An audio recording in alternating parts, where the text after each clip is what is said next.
Quark physics में आपका स्वागत है।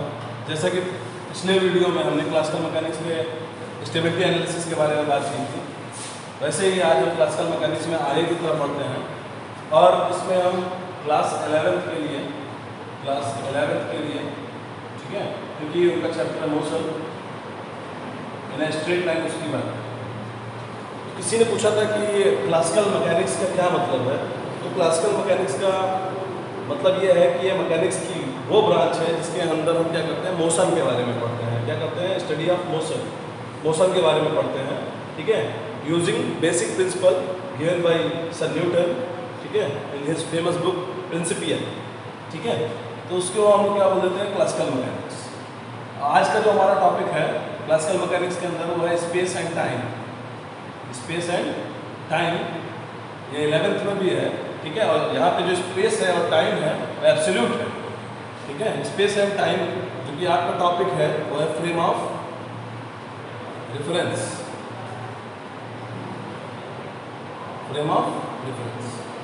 तो स्पेस का मतलब यूक्लिडियन स्पेस से है। इसका मतलब कोऑर्डिनेट एक्सिस होंगी x y z and time के लिए हम क्या चूज करेंगे? यहाँ पे टाइम जो है आपका वो एब्सोल्यूट है, यहाँ टाइम रिलेटिव नहीं है। क्योंकि टाइम अगर रिलेटिव हो जाएगा तो special theory of relativity involve हो जाएगी। इसीलिए स्पेस एंड टाइम, क्योंकि हम क्लासिकल मैकेनिक्स की बात करते हैं, ठीक है, उसमें स्पेस एंड टाइम क्या होना चाहिए? एब्सोल्यूट होना चाहिए। एब्सोल्यूट होने का मतलब जो टाइम है एब्सोल्यूट होना चाहिए, रिलेटिव नहीं होना चाहिए। एब्सोल्यूट का मतलब क्या है? एब्सोल्यूट का मतलब यह है जो सिंगल टिक मेरे लिए होगी वो किसी भी पर्सन के लिए होगी, ठीक है। तो यहाँ पे हम जो स्पेस एंड टाइम की बात कर रहे हैं जो कि फ्रेम ऑफ रेफरेंस है, कैसा है? एब्सोल्यूट, ठीक है। और इसको किसने कहा था? गैलीलियन ने कहा था, ठीक है, कि आपका जो टाइम होगा वह एब्सोल्यूट होगा। उसके बाद एक्सपेरिमेंट हुए, ये पता चला कि क्या होता है, टाइम रिलेटिव होता है और एक ब्रांच निकल के है जिसको हम पढ़ते हैं स्पेशल थ्योरी ऑफ रिलेटिविटी। तो स्पेस एंड टाइम में फ्रेम ऑफ रेफरेंस हमारा टॉपिक है। तो क्या होता है फ्रेम ऑफ रेफरेंस? तो frame of reference simply relative to which the motion of an object is described. या सिंपल ये भी कह सकते हैं कि जो फ्रेम ऑफ रेफरेंस होता है, ठीक है, सिंपली अगर हम set of coordinates x y z अगर किसी रिजिड बॉडी के साथ क्या कर देते हैं? अटैच कर देते हैं, ठीक है, और अगर किसी भी बॉडी का मोशन हो रहा होता है, ठीक है, with respect to rigid body, ठीक है, तो जो रिजिड बॉडी है वो आपका क्या बन जाता है? फ्रेम ऑफ रेफरेंस, ठीक है। जैसे हमारा अर्थ क्या है? फ्रेम ऑफ रेफरेंस है। क्यों? क्योंकि हम जान रहे हैं कि हमारा यहाँ पर सन है और ऑर्बिट में कौन है? प्लेनेट है। प्लेनेट में आपका हम अर्थ की बात कर रहे हैं, ठीक है। तो अर्थ क्या करता है? रिवॉल्व करता है, ठीक है। तो अर्थ हमने थोड़ा अलग कर लिया है, तो ये क्या बना दिया? अर्थ। तो इसमें हम क्या कर देंगे? Set of coordinate system attach कर देंगे, x y z and time t is absolute, ठीक है। तो ये जो आपका स्पेस बन जा रहा है, ठीक है, कोऑर्डिनेट सिस्टम के साथ, ठीक है, उसी को हम लोग क्या बोल देते हैं? फ्रेम ऑफ रेफरेंस, ठीक है। अब क्या है कि अर्थ के अंदर आप चले जाओगे तो पर्सन मिलेंगे, तो हर पर्सन क्या है? खुद में फ्रेम ऑफ रेफरेंस। इसका मतलब हर पर्सन अपने आप को क्या लेकर घूमता है? सेट ऑफ कोऑर्डिनेट एक्सिस, ठीक है। इसीलिए वो क्या बन जाता है? Frame of reference. तो फ्रेम ऑफ रेफरेंस का क्या मतलब है? जैसे कोई बॉडी का मोशन हो रहा है, जैसे मान लिया कि एक ट्रेन जा रही है मेरे सामने से, तो मेरे सामने से जा रही या मैं क्या देख पा रहा हूँ कि उसका जो पोजीशन है वो टाइम के साथ क्या हो रहा है? चेंज हो रहा है। इसका मतलब मेरे सेट ऑफ कोऑर्डिनेट्स है और हम अपने सेट ऑफ कोऑर्डिनेट्स में क्या देख रहे हैं कि उसकी पोजीशन जो है वो टाइम के साथ क्या हो रही है? चेंज हो रही है। इसीलिए जो हम हैं वो क्या हो जाएंगे? फ्रेम ऑफ रेफरेंस, ठीक है। क्यों? क्योंकि हमारे पास क्या है? सेट ऑफ कोऑर्डिनेट्स, ठीक है, जो कि क्या बताते हैं? किसी भी बॉडी का मोशन बताते हैं, ठीक है। तो हम क्या बन जाएंगे? Frame of reference. तो फ्रेम ऑफ रेफरेंस की सिंपल डिफिनेशन आप ये कह सकते हो कि relative to which the motion of an object is describe. या सिंपल आप कह सकते हो कि if a set of coordinate is attached, अगर हम सेट ऑफ कोऑर्डिनेट क्या करते हैं? Is attached to a rigid body and we describe its position, ठीक है, रिलेटिव टू इट, तो उसको हम क्या बोल देते हैं? फ्रेम ऑफ रेफरेंस, ठीक है। तो जो आपके सेट ऑफ कोऑर्डिनेट्स होंगे वो क्या कहलाएंगे? फ्रेम ऑफ रेफरेंस, ठीक है। तो हर सबका अपना अपना फ्रेम ऑफ रेफरेंस होता है। जैसे आप कभी भी कहीं गए होंगे, जैसे आप रोड पे चलते हैं तो आप जैसे बाइक चला रहे होते हैं तो आपका ये रोड होता है, ठीक है, और आप अगर बाइक चला रहे होते हैं तो ये पर्सन है, ये पर्सन किस पे एड्रेस्ड है, ट्रीट कर रहे हैं, और यहाँ पे कार है, मान लो बाइक बना नहीं पाएंगे इसलिए कार की बात कर रहे हैं, car is moving with the velocity v in S direction. तो ये पर्सन के पास क्या होना चाहिए, इसको फ्रेम ऑफ बनने के लिए, फ्रेम ऑफ रेफरेंस बनने के लिए इसके पास क्या होना चाहिए, set of coordinates x y z, और खुद की वॉच मतलब time, time is absolute for all.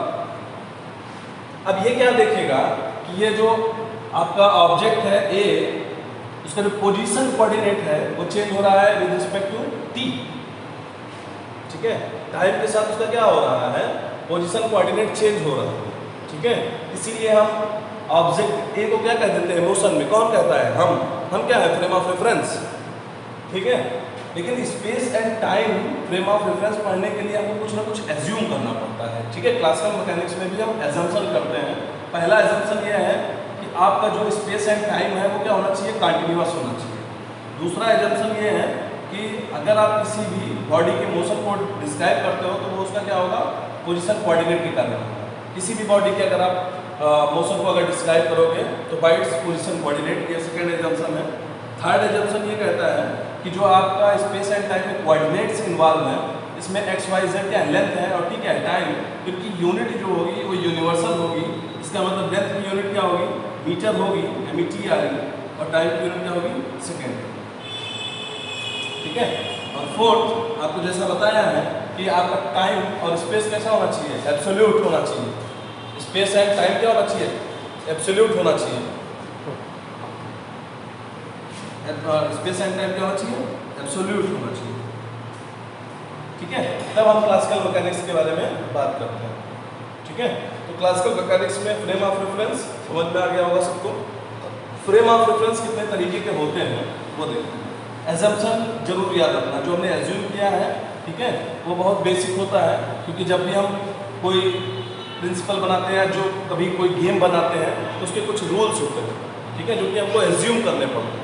वैसे क्लासिकल मैकेनिक्स में भी कुछ रूल्स हैं जिनको हमने क्या किया, एज्यूम किया। जैसे space and time, space and time बहुत बड़ा रोल प्ले करता है, ठीक है, ग्रेविटी में, ठीक है, लेकिन वो आप जब आइंस्टीन थ्योरी पढ़ोगे तब आपको समझ में आएगा, ठीक है। तो फ्रेम ऑफ रेफरेंस आपका जो है, frame of reference, frame of reference ये दो तरीके के होते हैं। पहला होता है इनर्शियल, ठीक है, और दूसरा होता है नॉन इनर्शियल।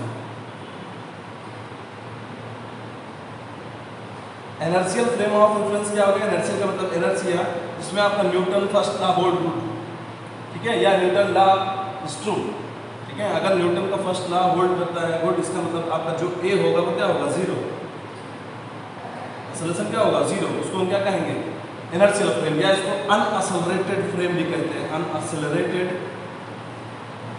फ्रेम भी कहते हैं, फ्रेम ऑफ रेफरेंस।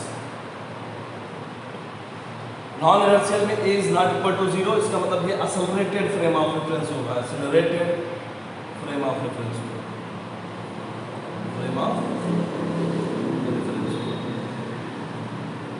ठीक है। अब इनर्शियल है, इसका मतलब इनर्शिया रोल प्ले कर रहा है।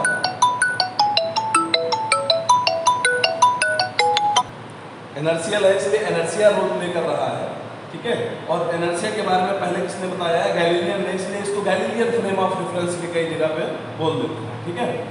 अब बात क्या आती है, अगर कौन सी बॉडी इनर्शियल है, कौन सी बॉडी नॉन इनर्शियल है। जो बॉडी के साथ क्या है, सेट ऑफ कोऑर्डिनेट्स, तो सेट ऑफ कोऑर्डिनेट्स में किसके पास एक्सेलरेशन जीरो है, किसके पास एक्सेलरेशन है, ये देखना है। जिसके पास एक्सेलरेशन जीरो आएगा वो इनर्शियल फ्रेम ऑफ रेफरेंस हो जाएगा, ठीक है, और जिसके पास एक्सेलरेशन आएगा वो कैसा हो जाएगा, non inertial frame of reference हो जाएगा। तो अर्थ और सन की बात करते हैं कि अर्थ आपका कैसा फ्रेम ऑफ रेफरेंस है, ठीक है। तो अर्थ को कई जगह पे इनर्शियल बोलते हैं, कई जगह पे नॉन इनर्शियल बोलते हैं, तो उसके पीछे हम देखते हैं क्या इन्वॉल्व है। जैसे सन है और ये आपका अर्थ है, सॉरी,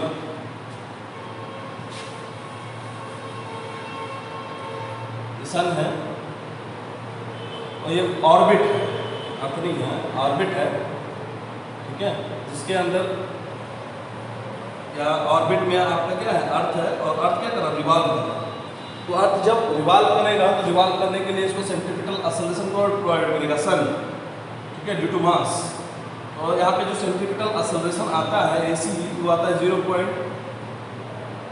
0.03 मीटर पर सेकंड स्क्वायर, ठीक है। और ये एक्सेलरेशन बहुत लेस होता है विद रिस्पेक्ट टू G, इसीलिए हम क्या कर देते हैं कि अर्थ को क्या ट्रीट कर देते हैं, इनर्शियल फ्रेम ट्रीट कर देते हैं।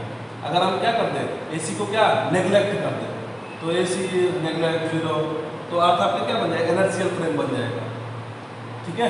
हालांकि अर्थ कैसा है, नॉन इनर्शियल फ्रेम है। सन भी क्या करता है, रिवॉल्व करता है किसमें, गैलेक्सी में। तो सन भी कैसा है आपका, नॉन इनर्शियल, लेकिन इसको भी क्या कर सकते हैं, इनर्शियल बना सकते हैं, ठीक है। तो कोई भी फ्रेम आपका इनर्शियल नहीं होता है, ठीक है। उसको विद रिस्पेक्ट हम क्या बनाते हैं, इनर्शियल बनाते हैं, ठीक है। अपने एक्सपेरिमेंट को करने के लिए हम क्या बनाते हैं, इनर्शियल बनाते हैं, ठीक है। अब बात यह आती है, अगर कोई फ्रेम इनर्शियल है और उसमें अगर कोई बॉडी यूनिफॉर्म वेलोसिटी से मूव कर रही है, तो वो जो बॉडी है उसके पास अपने खुद के कोऑर्डिनेट्स हैं, तो क्या वो जो बॉडी का फ्रेम ऑफ रेफरेंस है, या जो फ्रेम है, वो कैसा होगा, इनर्शियल होगा या नॉन इनर्शियल होगा, उसको चेक करते हैं। तो हमारे पास एक फ्रेम है S, इसके कोऑर्डिनेट है x, y, z, ठीक है, time t, reference point O, और एक फ्रेम है S dash, x dash, y dash, z dash, O dash, and time is absolute, और S dash is moving with the uniform velocity v in x direction, ठीक है, या x is moving with the uniform speed in x direction. तो आपका जो S dash है वो move कर रहा है विद यूनिफॉर्म स्पीड। चेक करना है ये जो फ्रेम S डैश है वो with respect to S inertial है या नॉन इनर्शियल। तो हमने यूनिफॉर्म स्पीड बोल रखा है इन x डायरेक्शन, ठीक है। तो अगर हम यहाँ पे एक पॉइंट P लेते हैं, ठीक है, तो जहाँ स्पेस होता है वहाँ इवेंट्स होते हैं। क्लासिकल मैकेनिक्स में जहाँ भी हम फ्रेम ऑफ रेफरेंस लेते हैं वहाँ इवेंट्स होते हैं। तो एक वर्ड इवेंट को भी थोड़ा जान लो कि इवेंट किसे कहते हैं। तो इवेंट का मतलब ये होता है कि अगर स्पेस में कोई फिजिकल फिनोमेना होता है, अगर करता है, ठीक है, तो उसकी पोजीशन को हम कहते हैं पॉइंट। उसकी पोजीशन, जैसे मान लो कि ये स्पेस है, यहाँ पे कोई डिस्टर्बेंस हुआ, ठीक है, तो इसकी पोजीशन को हम ट्रेट करेंगे क्या, पॉइंट। और जो हमारा टाइम ऑफ अकरेंस है वो देख लेते हैं। अगर पॉइंट और टाइम ऑफ अकरेंस को एक साथ ले लेते हैं, टाइम ऑफ अकरेंस को एक साथ ले लेते हैं, तो वही हमारा क्या बन जाता है, इवेंट बन जाता है। हमारा क्या बन जाता है, इवेंट बन जाता है, ठीक है। तो हम मान रहे हैं कि इस पॉइंट P पे क्या हो रहा है, इवेंट हो रहा, ठीक है। तो अगर कोई ऑब्जेक्ट अगर इस पॉइंट P पे और वो क्या करे, मोशन करे, तो with respect to S dash भी कर सकता है और विद रिस्पेक्ट टू S भी कर सकता है। तो उनको चेक करना है कि यहाँ पे जो पॉइंट P है, थोड़ी देर के लिए मान रहे हैं इवेंट हो रहा है, तो यहाँ का जो पोजीशन वेक्टर है वो क्या होगा, R, और यहाँ से जो पोजीशन वेक्टर है वो क्या हो जाएगा, R dash, and time T is equal to 0, O and O dash क्या कर रहे थे, one side, and time T is equal to D, ये क्या करेंगे, x is equal to VT distance travel करेंगे। तो यूजिंग वेक्टर यहाँ से क्या आ जाएगा, R is equal to R dash plus VT, ठीक है। जब हम कोऑर्डिनेट ट्रांसफॉर्म करते हैं, जिसको हम गैलीलियन ट्रांसफॉर्मेशन बोलते हैं, ठीक है, R is equal to R dash plus VT, R dash is equal to R minus VT, ठीक है। ये हमारा फर्स्ट क्वेश्चन हो गया, ठीक है। अब हम क्या करते हैं, डिफरेंशिएट कर देते हैं, differentiate first with respect to t। तो dr dash upon dt is equal to dr upon dt minus v, तो यह आ जाएगा u dash is equal to u minus v। यहाँ तक क्लियर होगा सबको, ठीक है। उसके बाद यहाँ पे क्या कर रहे हैं, आपको दिख रहा है u dash is equal to u minus v। Second मान लेते हैं, अगेन डिफरेंशिएट करते हैं, तो du dash upon dt is equal to क्या आ जाएगा, du अपॉन dt माइनस 0। इसका मतलब a dash is equal to a, इसका मतलब दोनों का समेशन क्या होगा, सेम। अगर हमने S डैश को क्या चूज कर रखा है, इनर्शियल, तो आपका जो एक्सेलरेशन होगा वो क्या होगा, 0। इसका मतलब आपका जो a डैश आएगा वो भी क्या आएगा, 0। इसका मतलब ये है कि जो फ्रेम है S dash with respect to S is also inertial. क्यों, क्योंकि ऑब्जेक्ट क्या कर रहा है, मूव कर रहा है with uniform speed in x direction, ठीक है। अब यहाँ पे हमने R चूज किया है, आर आपका क्या होता है पोजीशन वेक्टर, तो थोड़ा वेक्टर से अपना चीज़ें थोड़ा ध्यान देना कि हम क्या कहना चाह रहे हैं, आपको समझ में आए।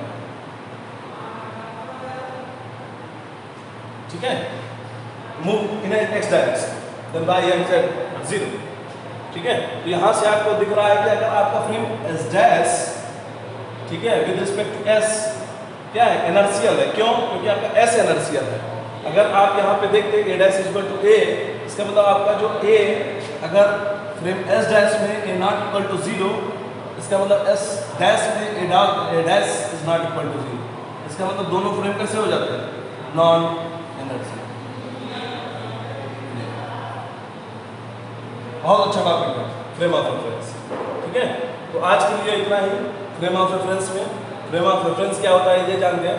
इनर्शियल फ्रेम के अंदर अगर कोई फ्रेम है वो मूव करता है with respect with a velocity v, ठीक है, या with a uniform velocity v, तो वो खुद भी क्या होगा इनर्शियल होगा। ये हमने देख लिया है कि दोनों का सजेशन जो आएगा वो क्या आएगा सेम।